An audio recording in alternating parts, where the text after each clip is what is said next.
how to do coping skills. This is all about mental health awareness. If you've ever wondered, okay, coping skills, I've heard of them, but how do I actually do them? How do I employ them into my life for my mental health benefit? Well, then this is the video for you. Hello, my name is Jesse. Welcome to the channel, Open Source Owners, where we talk about what if humans had an owner's manual. Well, this is part of it, how to cope with intense emotions and intense thinking or negative thinking patterns. That's what this video is all about. Let's jump into it. Okay, so there's two general categories of coping skills that I like to personally use and I think is useful. One is called daily practice coping skills. That's what we're going to go over right now. That's all about the skills that you do on the regular so that your coping is improved over time.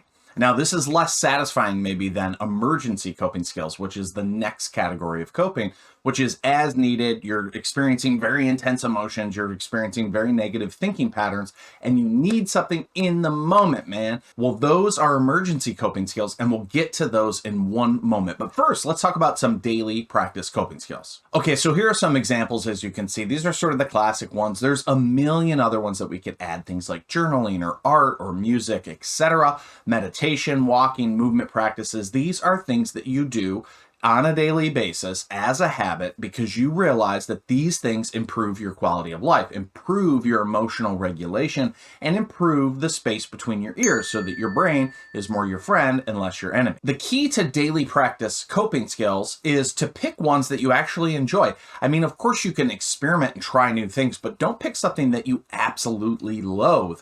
When I work with my clients, many of them have a predisposition to not like meditation, and that's fine. They don't have to meditate. First of all, there's a million types of meditation, so maybe you just haven't found the right one. But second of all, maybe it's just not your thing. Maybe yoga is much more your thing, or Tai Chi, or some type of martial art, or dance, or juggling. It doesn't necessarily matter. Now, meditation is one of the best coping skills because it works so directly with your mind, and as a result, your emotional regulation improves over time. I mean, meditation improves almost everything from sleep to pain relief to general sense of happiness to communication to relationships to living longer. Meditation does all sorts of great things, but you don't have to meditate if you don't like it. So pick coping skills that you enjoy, or at least that you can tolerate doing on a regular basis. Okay, so those are some daily practice coping skills. You'll do those regularly. We'll talk strategy in one moment, so stick around for how to do them, how long to do them, how many minutes a day, when to do them, etc.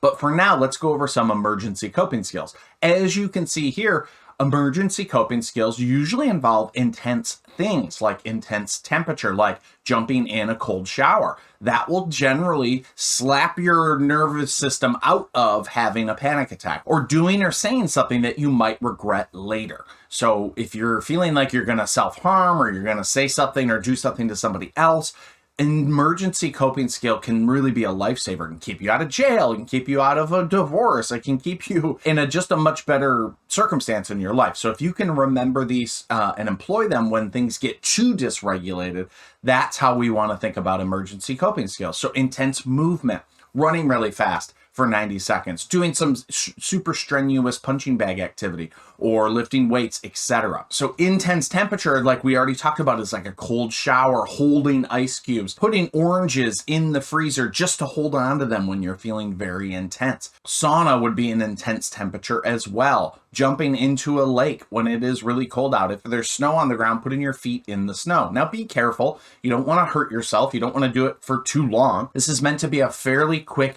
reset, and what it does is it literally sort of switches your nervous system into a new state, thereby allowing you to be able to cope and then bring online your logical centers and your daily coping skill practices, your skills that you've been working on. Those can come online when we use some of these emergency coping skills. Intense sour also does this, so the flavor of sour can do this. When we do any of these intense emergency coping skills, we want to follow it pretty quickly by validating self-talk, or what I call reparenting self-talk. That's saying things to yourself like, it's okay, you're just experiencing fill in the blank, anger, jealousy, anxiety, etc. It's a normal emotion. We're going to get through this. Just ride the wave. Don't do or say anything that can harm you or somebody else, right? So just take the time to self-validate. So you do intense movement, you do intense temperature, you do intense sour, but then you also pair that with self-validation until you recognize the danger zone is no longer there. And it may take 20 minutes. It may take 60 minutes. It sometimes takes some time to down-regulate the nervous system. That's why it's called an emergency coping skill. So don't give up on emergency coping skills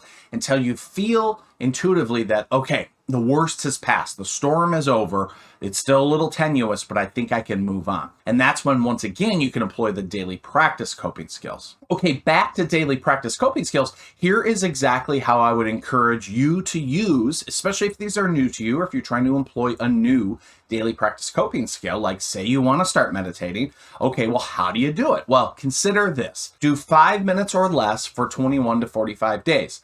21 to 45 days, that's the window of time that you actually create new neural pathways in the brain and the body. So, AKA habits, AKA behavioral change can occur in about that window of time. Don't give up on any new coping skill or any new skill at all before the 21 to 45 day window, because you're not giving it enough time if you don't give it the sort of daily consistent practice for 21 to 45 days. After 21 to 45 days, you might say, hey, this isn't working for me. I'm bored with this one. I want to try a different coping skill. Fine, go for it. Just do that one for 21 to 45 days before you say, hey, Jesse, it didn't work, man. 5 minutes or less. What is the idea there? The idea is that you're installing the first step in any habit formation, which is just doing the first 5 minutes of some skill. Say you ultimately want to get to meditating or doing journaling for 20 minutes a day or 15 minutes a day. That would be great. I highly advise that. But if you're starting at 0 minutes a day, to expect to get to 20 minutes a day is a tall order, and it's very unlikely to occur according to behavior change, neuroscience, and habit formation. On the other hand, 5 minutes or less a day, so literally doing like 2 or 3 minutes even counts, is much more likely if you do it consistently, day after day after day. You might miss a day here and there, but if you can keep going day after day for that 21 to 45 day window, then all of a sudden you're teaching your brain that this is what we do. This is how we be in the world. How we be in the world? Anyway, this is who we are in the world. And then you can extend the number from 5 minutes to say 10 minutes. You could try 15 minutes, etc. Because you've installed the habit that every day, this is what we do. And that's what we're installing in these first 21 days. The habit of every day, this is what I do. Stack daily practice coping skills, especially if they're new. What does stack it mean? It just means do it next to something that you do habitually already. So for me, every morning I feed the animals, I go pee, and I make coffee. Now, as I'm sitting and making my coffee, that's the perfect time to stack a new coping skill. So say I want to start meditating. I would feed the animals, go to the bathroom, make my coffee, and then meditate. That's a stack. Or maybe every day you do the same thing for lunch, or every day after work, you come home and do the exact same 2 or 3 things.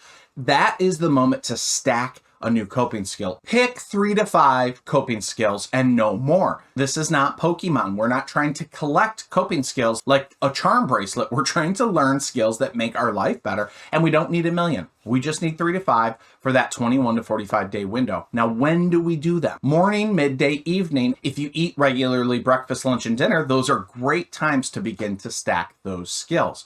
So if you do a 5 minute or less practice in the morning, a 5 minute or less practice in the midday, and a 5 minute or less practice at the end of the day, that's a great way to incorporate 3 coping skills into that 21 to 45 day window of time. What do you focus your coping skills on? And this is the last bit. I know this is a lot, so take notes, take a screenshot, whatever it may be, and create a little self-care chart. This can help you. So what are the main areas that we focus on? Mind, heart, and body. So for your mind, you might say, I'm going to do positive affirmations. For your heart, that's more about not your physical heart so much as like your emotional heart, your joy, your soul. Maybe you say, I'm going to dance for 5 minutes a day, or I'm going to play guitar for 5 minutes a day, or I'm going to play with my dog for 5 minutes a day. Something that lights you up, right? So mind, something for your brain, meditation or journaling or yoga.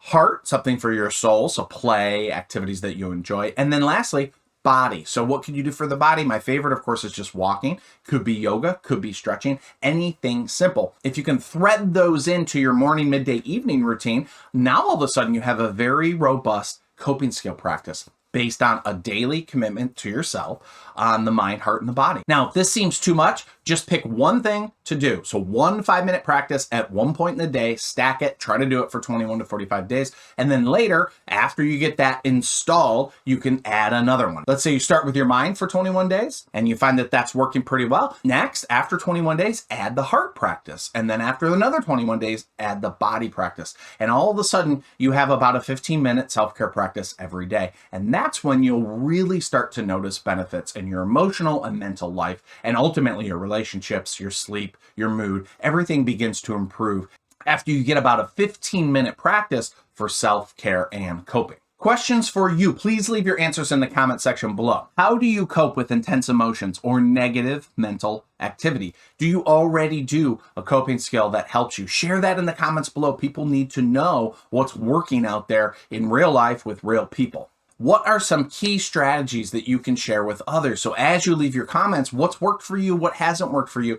Let's strategize together. Let's use the power of all the people watching the video to get better ideas and to ultimately improve our quality of coping. If you'd like a little bit of mentorship in your mental health journey and your personal development journey, consider joining the Home program. If you click the link below, you can learn a little bit more. But if you look at these 4 domains that we follow, this is what the program is really built around. We do a comprehensive mental health assessment as we cycle through these 4 irreducible domains of mental health. You can't just focus on one of these domains and expect mental health and personal development to thrive. But if you focus on all 4 throughout the years, you will begin to notice up-leveling in all aspects of mental health and personal development. So again, click the link below to find out more. That was how to do coping skills. This is all about mental health awareness. That's what this channel is all about. If you enjoyed the video, go ahead and subscribe. We talk about coping skills and mental health on this channel all the time. That's really what our focus is, and I hope to see you in the next video. Take care of yourselves out there. Bye-bye.